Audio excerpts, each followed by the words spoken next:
Playing the game Black Myth Wukong, have you ever wondered who the fuck am I? What the fuck are those? And what the fuck is going on? Well, you've come to the right place.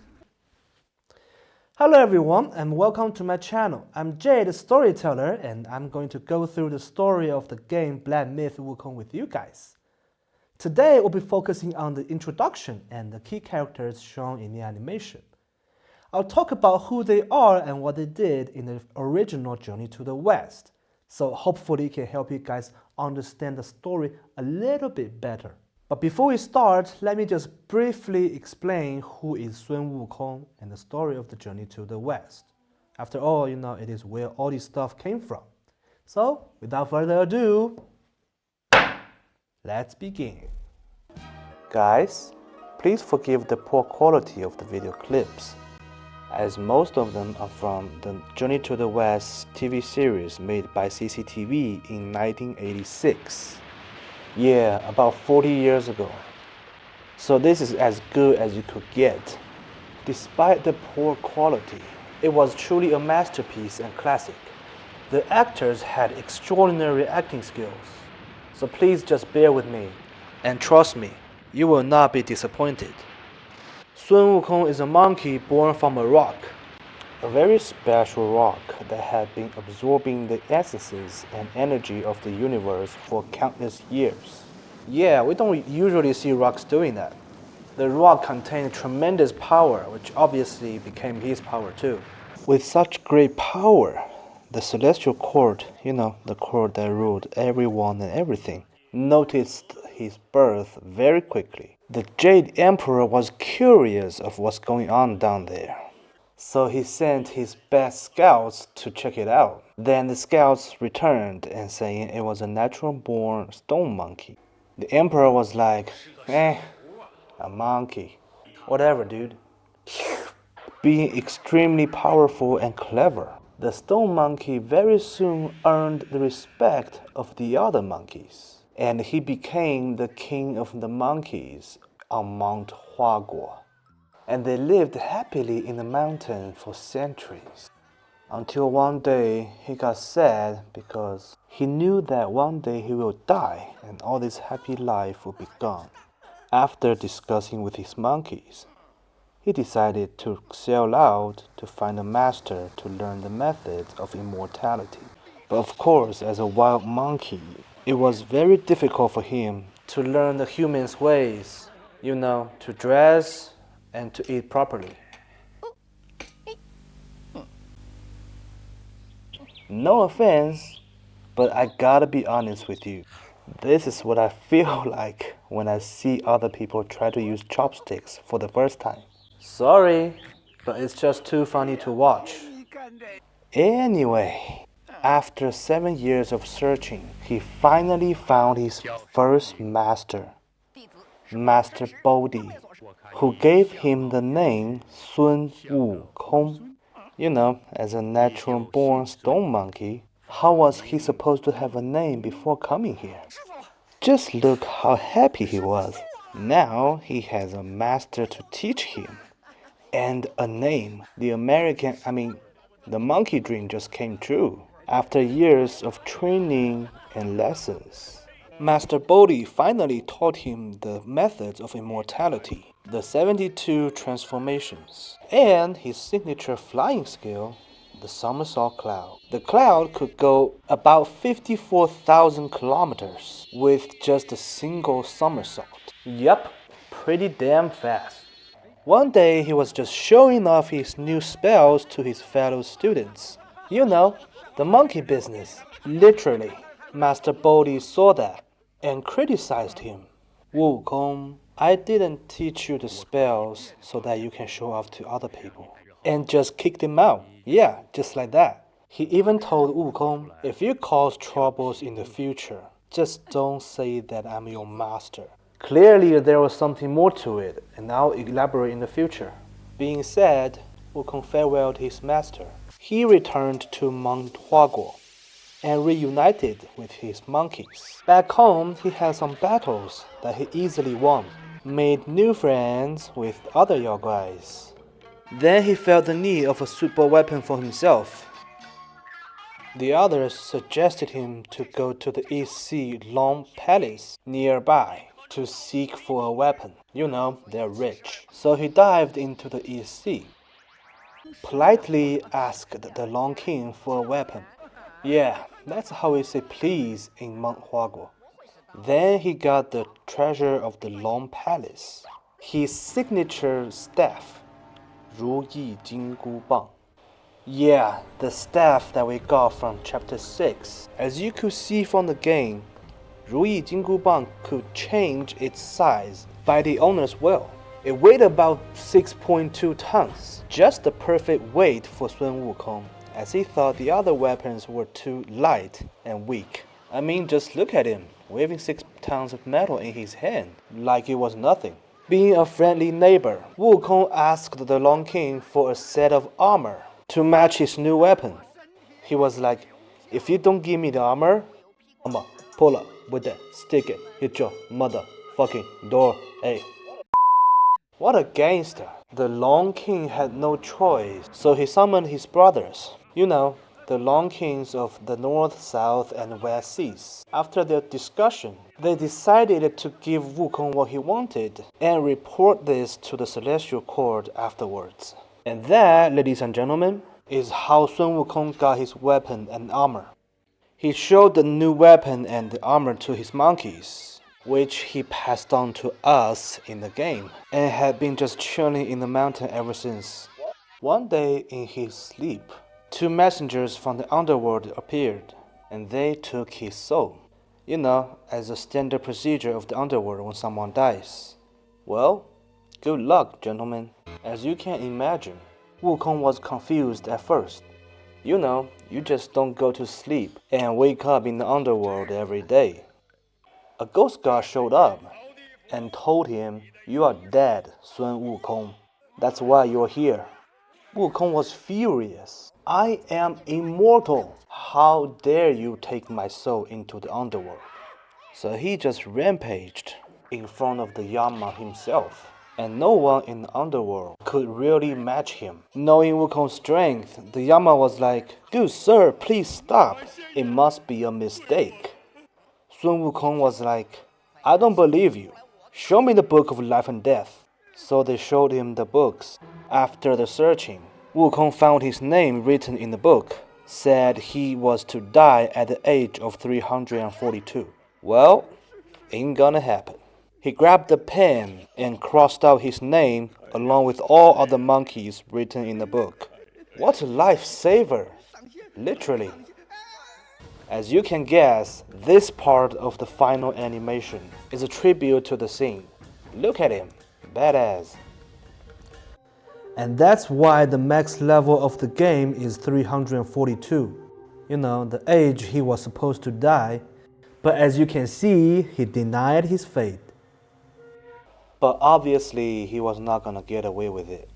After robbing the Long Palace and messing up the underworld, the Jade Emperor was furious and was gonna send troops to put him down. But this guy, the Tai Bai Gold Star, had a different opinion. He said, "Your Majesty, that stone monkey was born by the universe. He had great potentials. Now he became immortal. Why not just give him a position and entitle him as a celestial god? In that way, we can put him well under control, as well as showing your mercy." The Jade Emperor agreed and sent Tai Bai to recruit Sun Wukong. The offer was attractive. Without hesitation, Wukong accepted. So Wukong left with Tai Bai to the Celestial Court. His very first trip to the heaven. He presented himself before the Jade Emperor. Eventually, the Emperor entitled him Bima Wen, the keeper of the imperial stable. It sounds alright, but it was really the lowest position in the court. And one day he finally found out that he was given the lowest position, and the other gods just saw him as the horseboy. He was so pissed and stormed out. And of course, the Jade Emperor won't tolerate it this time. he decided to send troops to bring him back for punishment. He named Li Jing, the pagoda heavenly king, as the commander. Wukong returned the mountain. His monkey said, "My king, with your mighty power, you might as well just be the great sage equal to heaven." He got excited and entitled himself the great sage equal to heaven. The celestial army arrived. Li Jing ordered Juling Shen, the giant spirit god, to be the vanguard. The big dude in the middle, that's the giant spirit god. Even though he looked huge and tough, he couldn't even last 3 rounds facing Wukong, a giant-looking noob really. So Li Jing had to send his son, Naja, to fight Wukong. By the way, Li Jing and Naja appeared in Chapter 5 animation. Naja is the 3rd son of the Pagoda Heavenly King and one of the most popular characters in Chinese mythology. One of my favorites too, but his story is just too long, and I'll talk about him later when we go into Chapter 5. Back to Sun Wukong, he defeated Naja pretty easily, but it's hard to tell if Naja took it seriously, because Naja is known to be disobedient. After the defeat, of course the Jade Emperor wouldn't give up. He was gonna send more troops after Sun Wukong. Then our old friend, Tai Bai Gold Star, saved the day again. He said to the emperor that the monkey is pretty powerful. It would cost a lot to just arrest him. Why not just give him the title, the great sage equal to heaven, as he wanted? It would just be an empty title with no actual authority and wage. In this way, we can control him without shedding any blood. Once again, the emperor trusted Tai Bai for this job. He successfully persuaded Wukong to make peace and join the celestial court once again. You know, as the great sage equal to heaven this time. The Jade Emperor kept his words and even built the great sage's residency for Wukong in celestial court. Having all these, Wukong was finally satisfied. But as I mentioned before, he had no actual authority, so he had nothing to do in the court. So Wukong was just poking around, making new friends, drinking, messing around every day. Well, can you blame him? He was a monkey and he got bored. What else could he do? As you can imagine, someone told the Jade Emperor about this situation, and he suggests to give Wukong something to do before he caused trouble again. Well, it makes sense because people do dumb shit when they're bored. Here comes the Emperor's genius decision. He put Sun Wukong, a monkey, to be in charge of the Imperial Peach Garden. And yes, you heard that right. The Jade Emperor put a monkey to be in charge of a fucking peach garden. Nobel Prize of Human Resources. Sorry, God Resources. Right there. Let me explain the peaches real quick. The peaches were planted by the Queen Mother, and they would take millenniums to mature. They are famous for the function of increasing life. A single peach of the best quality could make a normal human immortal. Good stuff, huh? Sun Wukong was like, "Give me those peaches." But he had to restrain when the keeper was around. So he told the keeper to watch the front gate, as he wanted to rest his eyes. Of course, he ate all the best peaches in the garden. He got overwhelmed by the powerful essences of the peaches.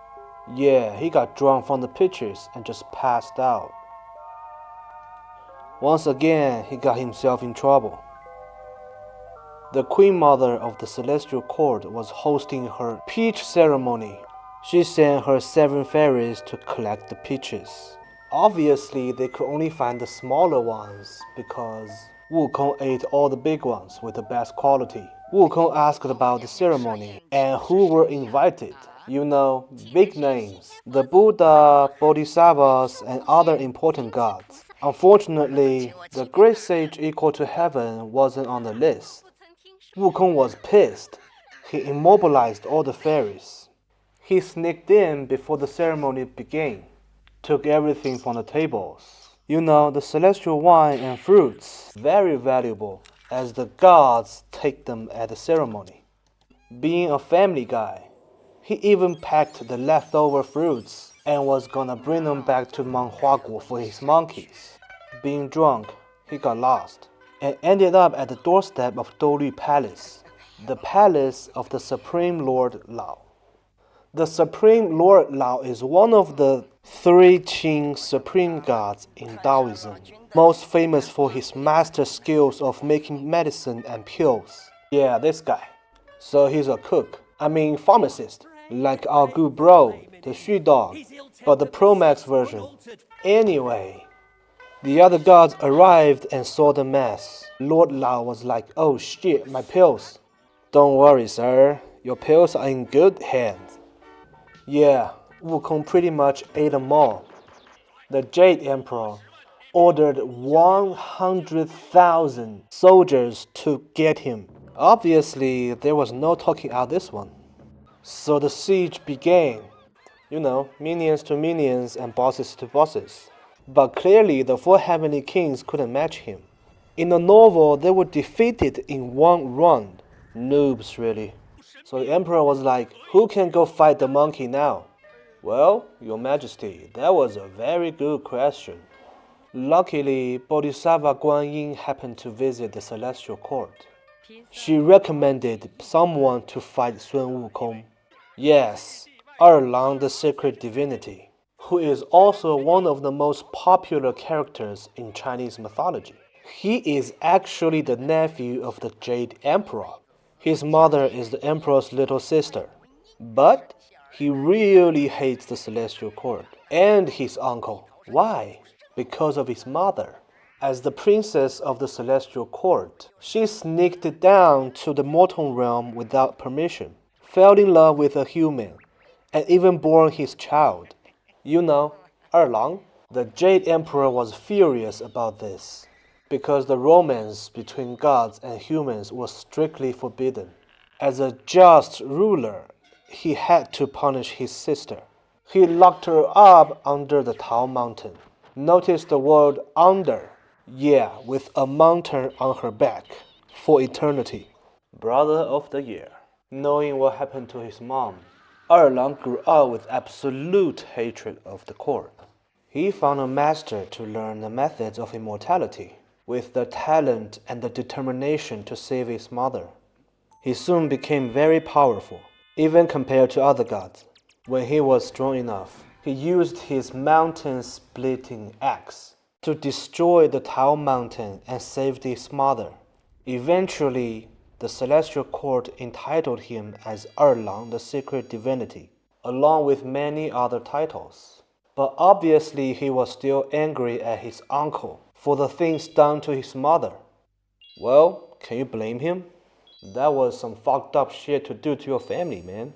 So he insisted to only follow the court's orders and not summons, which basically means, as a god, I will serve the celestial court, but I don't want to see your face. So leave me the fuck alone. I will serve when given command, and nothing more. A total badass. And that was it. Erlang's story in a short glimpse. A very charming character.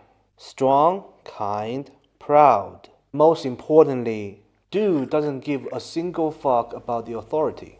All these things made him one of the most popular characters in Chinese mythology. By the way, he was most famous for his extra eye that can see through all kinds of disguises.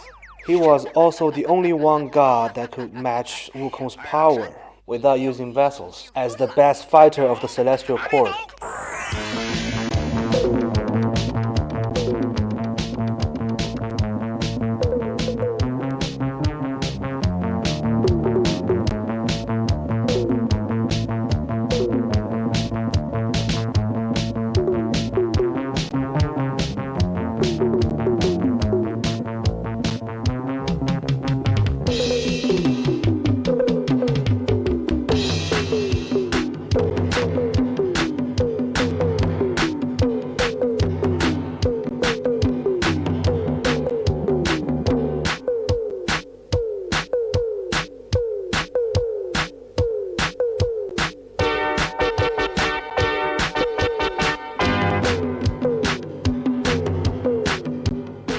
Just wanted to show you the music. The track was made in 1986 and it still sounds awesome today. As Erlang and Wukong going one-on-one, Lord Lao took out his vessel and sneak attacked Wukong, and Wukong was captured.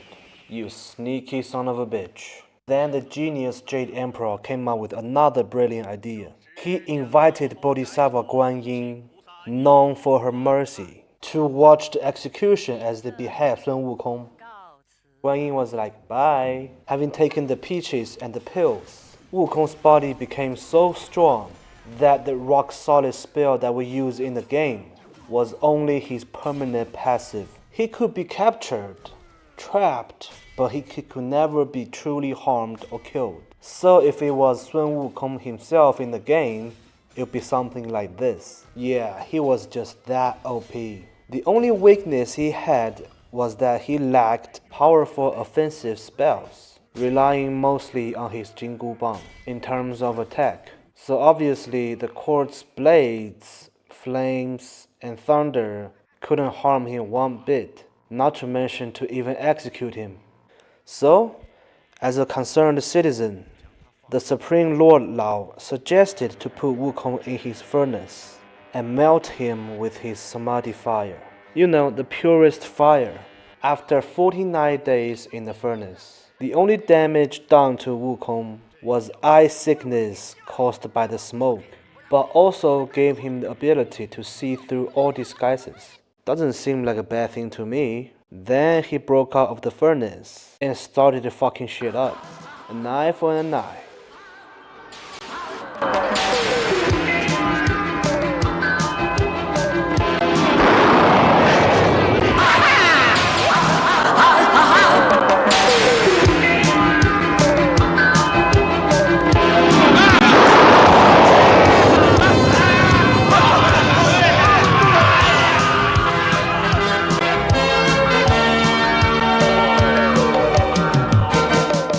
Again, just wanted to show you the music, you know, his signature melody. Anyway, Wukong just trashed the Celestial Palace. Then the Jade Emperor was like, call the police, the Buddha! Here comes the Buddha. The Buddha made a bet with Wukong that if Wukong could escape from his palm, he would become the new Jade Emperor. Otherwise, he had to take the punishment for his crimes. Wukong was like, you got yourself a bet. Now watch me go. He flew away with his somersault cloud, got to a place with 5 giant pillars. This must be out of his hand. Let me just leave a mark as a proof. So he rolled down on the pillar. The great sage equal to heaven was here. Not being satisfied, he even urinated by the pillar. A very classic scene, shown in the final animation of the game.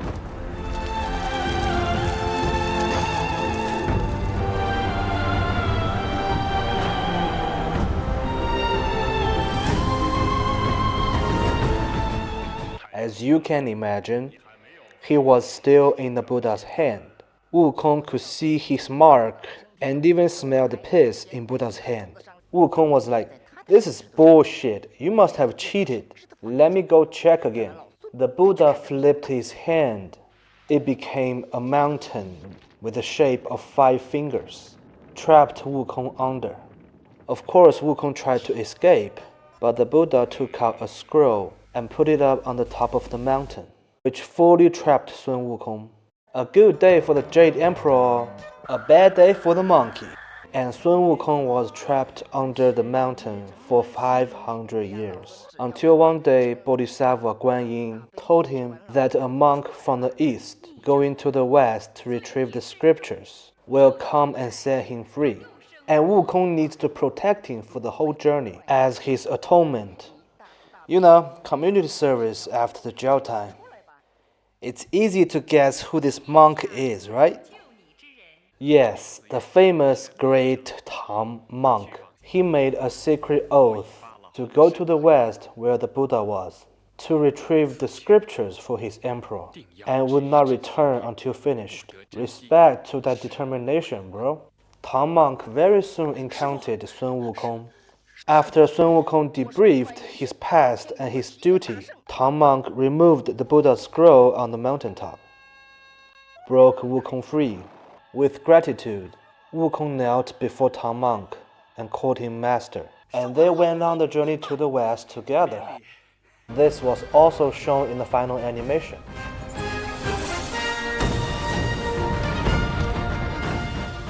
As we say, the Tang Monk nuked the Firefinger Mountain.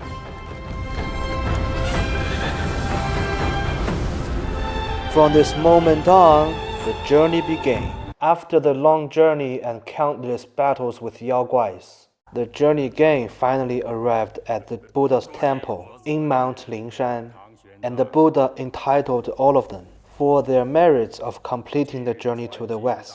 Let me briefly introduce the gang for you.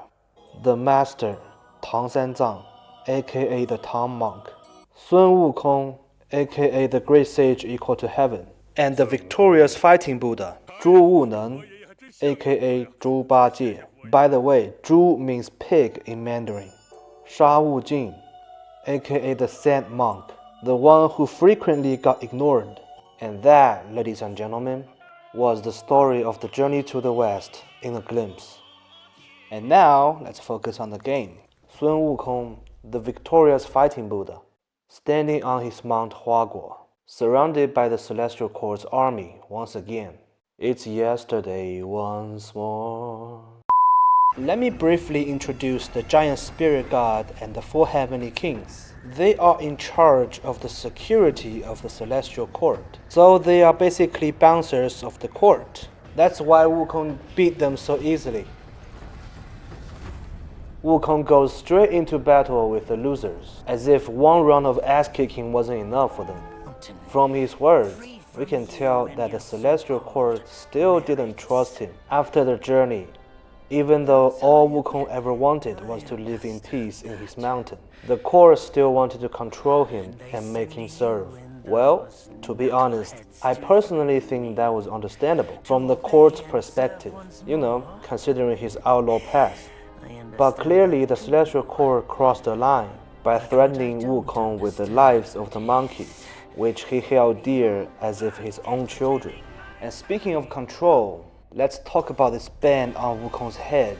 It's absolutely not a fucking crown. So what is it?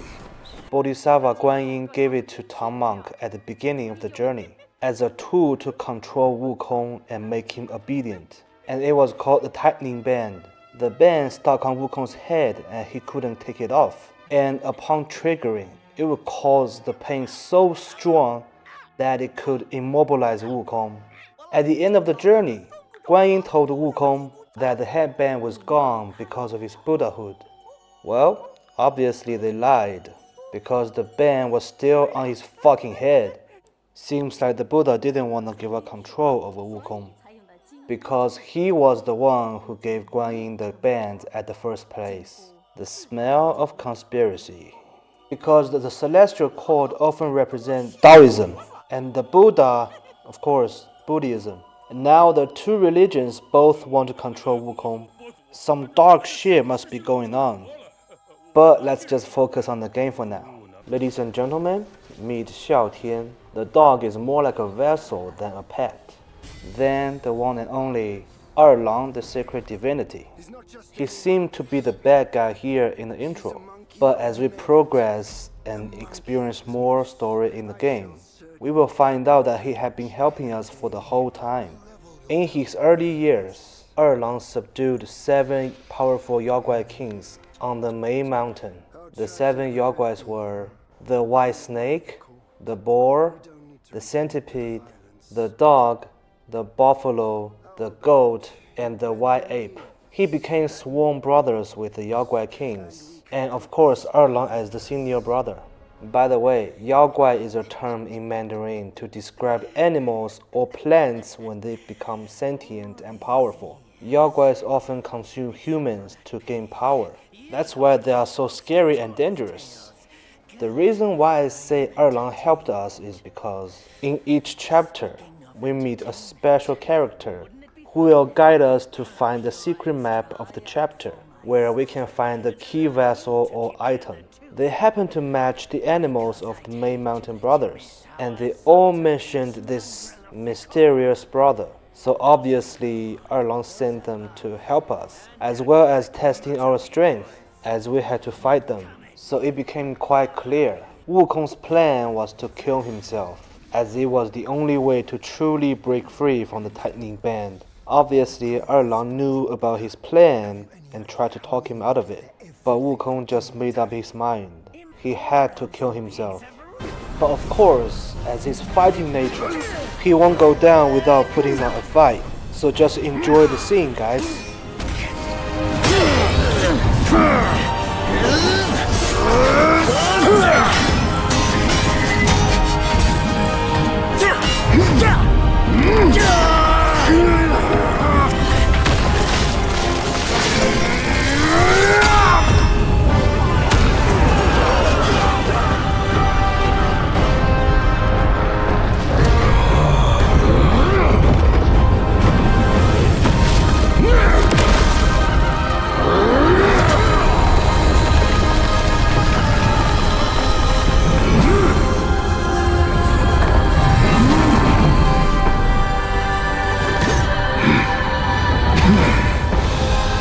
Foul monkey!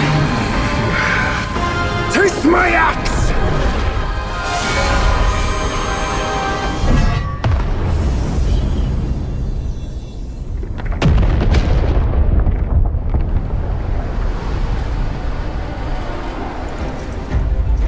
Rat! You call that a duel? The glare up here is dazzling. Fight me in the woods if you have the guts.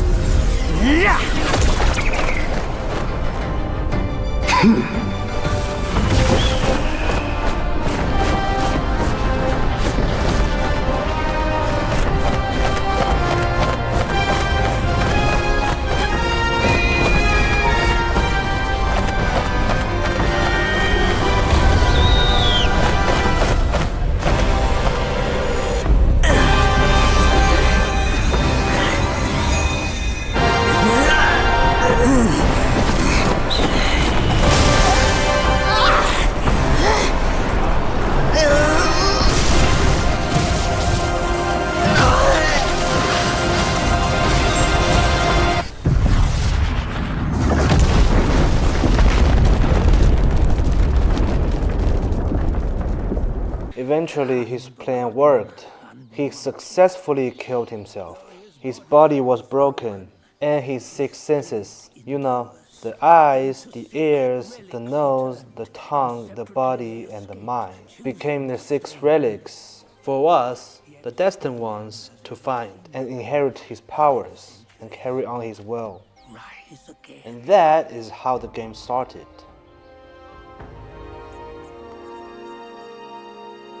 As the Destined One began his journey, that concludes our video today.